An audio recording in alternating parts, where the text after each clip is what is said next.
Our next speaker is coming in from Bali, which is a great place to live. Michelle Gardiner. She's the founder, director, and queen bee at the Aspire series. She's all about rewriting women's stories for change and impact.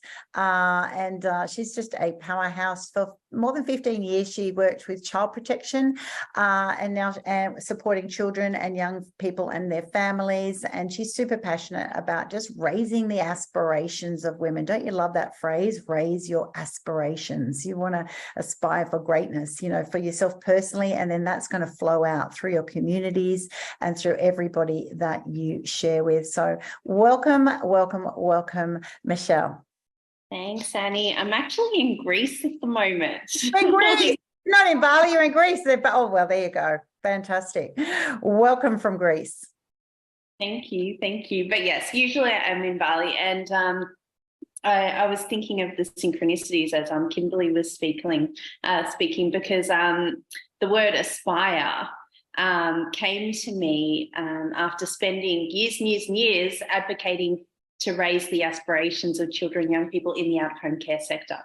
So I was working and helping young people to share their voices. So, yeah. My gosh, I'm so excited and so happy to be here. Thank you, Annie, for creating this. I know what it takes to create something like this. It's no mean force, so thank you. And thank you for having me as well.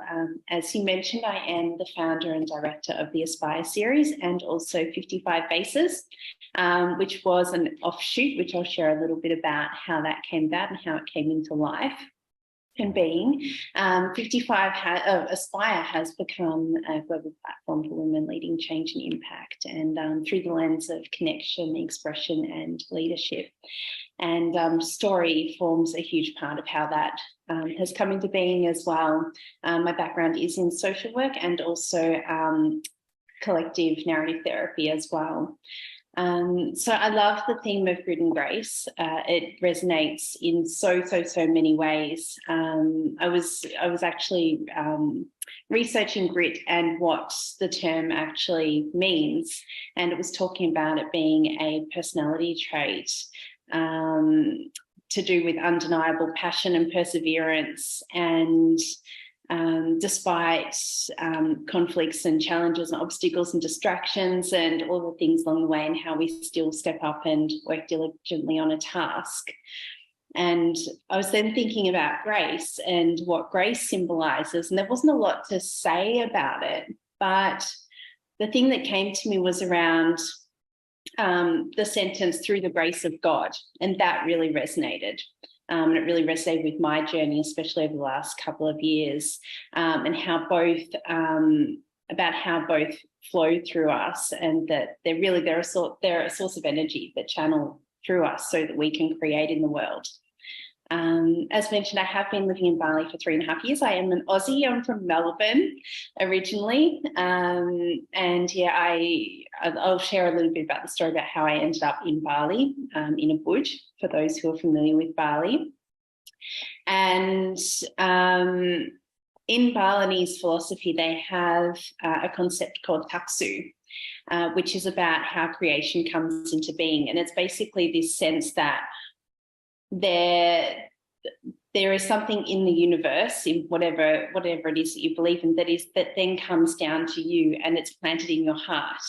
And when it's ready to come into life and into fruition, it comes out through your arms and out through your hands, and it turns into something real in the world.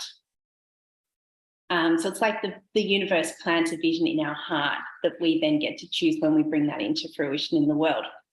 And part of my journey, I left Melbourne at the beginning of at the end of January 2020. And it wasn't my vision to live in Bali, it was my vision to travel through Bali and to begin in Bali and to end in the Mediterranean. And a couple of years beforehand, I had a big question, which became the formation of the Aspire series. That was, what do you do when you're a woman in your mid-30s and you feel like you've outgrown all your female role models? Then what? Where do you step? Who do you look to? Where do you next turn? And that had turned into a business. And it turned into me essentially packing up my entire life and going on this adventure. I wanted to travel the southern route of the Silk Road, starting in Bali and ending in the Mediterranean. As we know, not long after the end of January 2020, the world shut down, and I ended up being essentially stuck in Bali. And that was what they called us in 2020, the stuck ones. We were kind of floating around Bali waiting to see what would happen in the world. And at that point, everyone thought it would be a couple of months, but as we know, it didn't end up being just a couple of months. So 16 months later, the middle of 2021, I was still in Bali, had set up home. My friends had left, Australia had locked down again. Australia was the hardest country to get into. Bali had locked down again. All the remnants of my life in Australia had fallen apart anyway, and clearly wasn't going anywhere. And I'd gained a few threads of wisdom from different teachers and things along my way in Bali. And I understood that I had to create something global, but it also had to be replicated locally. There was something important that I needed to do, that I needed to create on the land that I was on, and a few other bits and pieces as well. At that point, it was like every door that could possibly be open was shut. And there wasn't like a glimmer of light through any door. And it was almost like if there was a glimmer of light, I would have taken that path. But I think there's something that happens when every single door is shut, where you're forced to create. Like there is nothing else to do but to create. And essentially what I did is I took my dining room table and I covered it with pieces of paper. And I gave myself 3 weeks.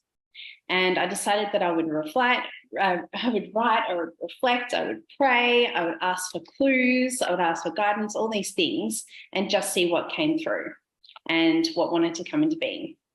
So I asked myself some ageless questions that all of us ask at some point. Who am I? What am I here for? How can I be useful on this planet? And what do I actually want for myself? What I didn't realize was that the answers and the things that would come through and all of the pieces of paper that were on the dining room table that ended up being full would end up becoming a philosophy around a body of work, and would be the questions that I would then ask a whole bunch of other women. And the force that would build behind that would be the pathway forward. So I honestly believe that it was the grace of God that planted a seed that I then took responsibility of bringing into form.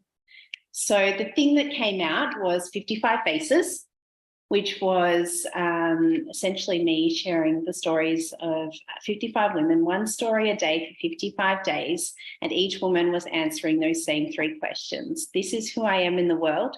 This is the next story I want written for women, and this is the next story that I'm writing for myself. I had a business coach at the time who said to me, why on earth would you be promoting other women for free when you need to figure out what you're doing in the world? and I just said, I have no idea whatsoever, but I have to go with the seed. And Annie, I see you laughing.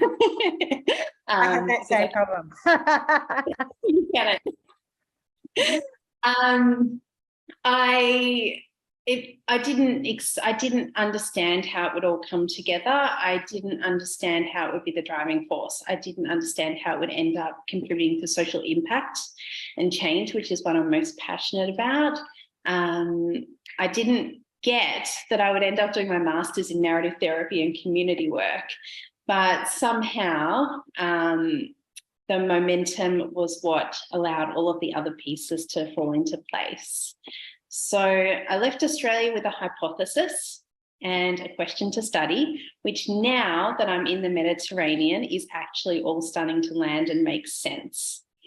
The question was, if this truly is the time for women to take up the lead and to create change, and we truly are at the precipice of it, then what is the story that we actually want to write? I left Australia with a mission, which was to somehow contribute to the rewriting of women's stories. I didn't know how it would happen or how it would all come together. I loved culture, I loved change, I loved impact, I loved stories, I loved connection. And I was fascinated by women's leadership. I did not know how all of these things would come together into a thing. It came literally out of nothing. It came out of a moment when all the pieces had fallen apart and there was not a single door open. All I know is that we are at a point where we get to be the deciding factor, and it takes bold moves and we get to decide where to step. So, I mean, as women, we've been burned at the stake, we've burned our bras, we've been burnt out workaholics, we've not needed men, we've been independent and fine on our own. We've been able to do everything that they can do. We've been goddesses, we've been queens, we've put ourselves on pedestals, we've realised that we can't do it without each other. So I want to know, what comes next, and what is the story that will heal, repair, and pave the way forward? And what is the story of creation? Like, what's the Taksu that wants to come through? The number 55, I believe there are 55 women in this summit as well. Right. I believe that it's an initiation, that number. I'm not sure if you know the symbolism of it, but the symbolism of the number 55 is significant change aligned with soul purpose.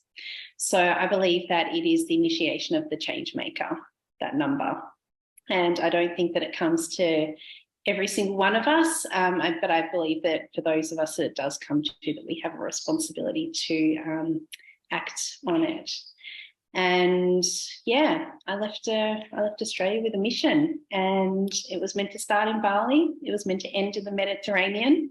I thought that there would be an overland backpacking journey. It didn't end up being a backpacking journey. I stayed fairly comfortable in Bali and then decided to skip the whole backpacking bit and just jump straight across to the Mediterranean to close the chapter that began.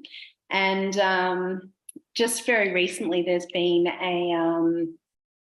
something that has come to me that I'm still playing with around how this lands. But I honestly believe that the world is most fearful of three things.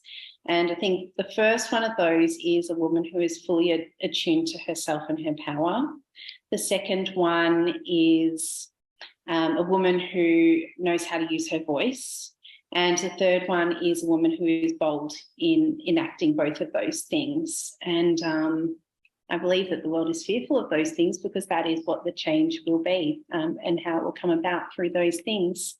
So, yeah, I encourage everyone to be brave and bold and to ask the big, scary questions and to step into them, because you don't know where they will lead. You don't know what will happen when we ask what the next story is that will be written, and it may just change your life. It sure will. It sure will change your life. Thank you so much for sharing, Michelle. And you can hear the journey that you're still on. And isn't that wonderful? We don't always have to say, "Oh yes, I've arrived at my destination." You're definitely, finding your lane, enjoying it, finding where it's going to become, and I definitely relate to that concept of a business plan when you've got working with empowering women. It's all a bit challenging, but not everything is about business. And when you're in that right space, opportunities will come, and it is such a great work that you are doing there. So thank you so much.